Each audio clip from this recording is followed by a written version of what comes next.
Je vous souhaite un très, très bel après-midi au nom de la beauté. Nous avons de la variété aujourd'hui sur notre émission. Nous allons parler dans un premier temps de certains aliments et de la façon de les manger à table. Alors, je vais parler des artichauts, je vais parler des asperges et des pâtes alimentaires, notamment des spaghettis, de la salade aussi, comment manger sa salade. Dans la deuxième partie de l'émission, on va faire un petit clin d'œil à la mode, une mode que vous connaissez très, très peu, mais qui est une mode qui est éternelle, qui n'a pas de temps comme telle. C'est la mode autrichienne et bavaroise.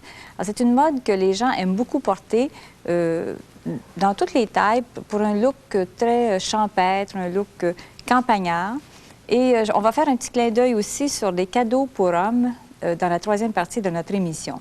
Alors, c'est ce qui nous attend aujourd'hui et je vous invite à rester avec nous. Et tout de suite après la pause, nous allons voir certains aliments et comment les manger. À tout de suite.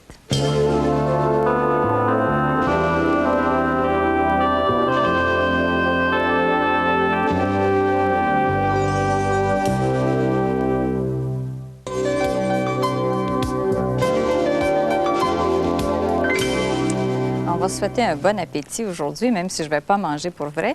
On va parler un petit peu de certaines règles d'étiquette. Il y a des serviettes de table, par exemple, c'est la période des fêtes, qui peuvent se mettre dans le verre lorsque vous avez une réception.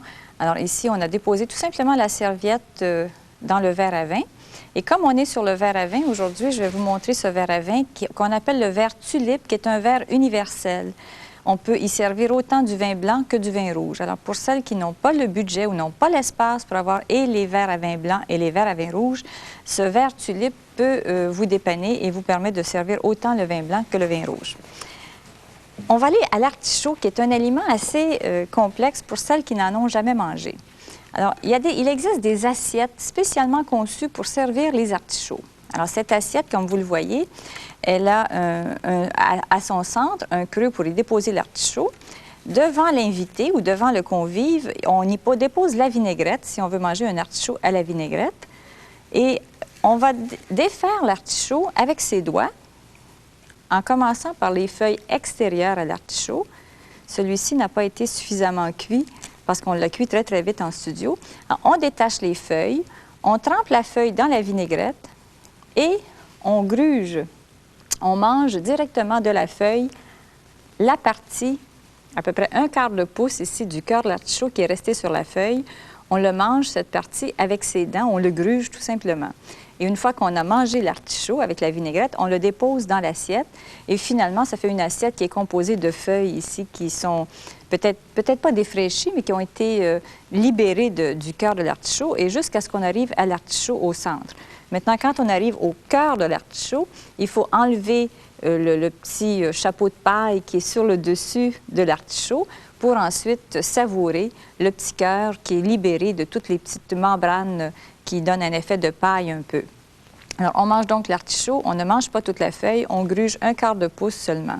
Si vous n'avez pas d'assiette à artichaut comme telle, vous pouvez très bien déposer l'artichaut dans une assiette que vous avez à la maison et vous déposez votre vinaigrette à côté dans un petit bol que vous pouvez avoir à la main, qui soit blanc ou je l'ai pris un petit peu en festivité aujourd'hui vu qu'on est à la période des fêtes. Alors voici pour l'artichaut. Les asperges. Vous avez lu souvent, les gens disent les asperges, on peut les manger avec ses mains. Manger des asperges avec ses mains, quand elles sont chaudes avec une sauce hollandaise, ça ne se fait pas. On mange ces asperges avec couteau et fourchette. À l'européenne, si vous le voulez, avec la main gauche, des fourchettes renversées. Et à l'américaine, ou à notre façon ici, avec la fourchette, à ce moment-là, une fois que l'asperge est coupée, du côté de la courbe de la fourchette. On peut parfois manger les asperges avec ses mains lorsqu'elles sont libérées. Lorsqu'on peut les tremper dans la vinaigrette, on peut le faire, mais je trouve que c'est beaucoup plus élégant de manger ces asperges avec un couteau et une fourchette. Ça, c'est une opinion bien personnelle. Je vais passer aux pâtes, parce que les pâtes, parfois, nous causent des petits soucis. Alors, des pâtes longues, je parle de spaghettis. Alors, des pâtes longues comme le spaghetti, on ne devrait jamais le couper. Alors, il m'arrive parfois de voir des gens qui prennent le spaghetti et qui le coupent. Si on veut manger des pâtes courtes, on se fait cuire des pâtes courtes ou on commande au restaurant une petite pâte, que ce soit des rigatoni, que ce soit des penne. Ce sont des pâtes qui sont déjà coupées. Alors, si vous dites, moi, je ne peux pas rouler mes pâtes sur la fourchette, on va donc commander des pâtes déjà coupées. Et quand je veux manger mon spaghetti, d'abord, je peux, lorsqu'on me sert le spaghetti, je peux disperser la sauce. Et je prends quelques membranes de mon spaghetti et je le roule à la verticale dans mon assiette. Alors, j'ai un spaghetti qui est froid en studio, qui est assez difficile à rouler, mais je dois rouler mon spaghetti quand il est debout comme ceci. Et vous allez réaliser que si vous êtes trop généreuse dans vos petits filaments que vous trouvez, la bouchée est beaucoup trop grosse. Alors, vous recommencez à ce moment-là, vous en prenez 2 ou 3. Et encore une fois, vous roulez le spaghetti, mais à la verticale dans votre assiette, comme ceci. Alors ici, la bouchée sera moins forte. Et je ne vais pas manger un spaghetti qui pend. Je vais le rouler jusqu'à ce qu'il soit complètement roulé sur ma fourchette. Si je veux utiliser une cuillère, parce qu'il y a certaines personnes qui disent, moi, je suis plus habile avec une cuillère. La cuillère s'utilise dans le sud de l'Italie et non pas dans le nord de l'Italie. Mais si je veux utiliser une cuillère, je reprends mes filaments de spaghetti et je les roule toujours à l'intérieur de ma cuillère comme ceci. Idéalement, on essaie de manger le spaghetti sans la cuillère, mais si vous êtes absolument incapable de rouler vos spaghettis sans cuillère, bien, vous pouvez toujours prendre la cuillère, c'est un demi-mal. Mais un péché, c'est de les couper avec son couteau et sa fourchette. Alors, ceci pour les spaghettis. Je me libère tout de suite. Les salades. Si je parle de la salade iceberg ou des salades qui sont déjà coupées à la main, on essaie de couper la salade pour que les convives puissent manger la salade dans une seule bouchée. On ne doit pas couper sa salade avec un couteau. Maintenant, il y a des gens qui nous embêtent l'existence parfois, qui laissent les morceaux de salade trop gros. Mais si je prends, par exemple, une salade de Boston. Alors, ici, vous avez une salade de Boston. Je ne vais pas couper ma salade.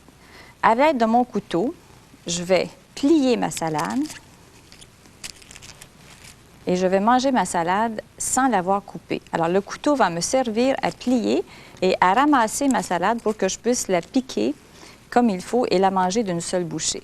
Alors, si vous êtes le chef à la maison, si vous êtes l'hôtesse, essayez de ne pas laisser des morceaux de salade trop grands dans l'assiette parce qu'en principe, vos convives, ils devront peut-être être obligés de couper la salade et on ne devrait pas. Alors ici, les feuilles sont très grandes, elles n'ont pas de vinaigrette. Avec la vinaigrette, elle c'est beaucoup plus souple, donc plus facile à plier. Alors je prends donc ma salade. Avec le couteau, je plie ma salade. Et ensuite, je pourrai manger ma salade, comme ceci. Alors ça, c'est pour les salades. Je vais revenir au pain avant de vous laisser, parce que le pain demeure un élément important. Je ne tartine pas le pain. Je ne coupe pas le pain non plus avec mon couteau, jamais. Je vais rompre le pain. Et je romps une bouchée à la fois. Alors, je prends une petite bouchée de pain, la bouchée que je devrais déposer dans ma bouche au complet. Sur le bord de l'assiette, je vais, si je le désire, appliquer du beurre sur le pain, sur le côté de l'assiette, et non pas dans les airs. Je ne beurre pas mon pain ici, je le beurre collé sur l'assiette. Et quand je prends ma bouchée de pain, je la dépose au complet dans ma bouche. Je ne prends pas une mordée dans ma bouchée de pain. Alors voilà aujourd'hui des petits conseils qui vont peut-être nous aider à passer une période des fêtes avec des petites normes d'étiquette plus faciles à comprendre. Et je vais vous souhaiter un bon appétit à toutes, mais je vous garde avec moi parce que tout de suite après la pause, nous allons voir de la mode autrichienne. À tout de suite.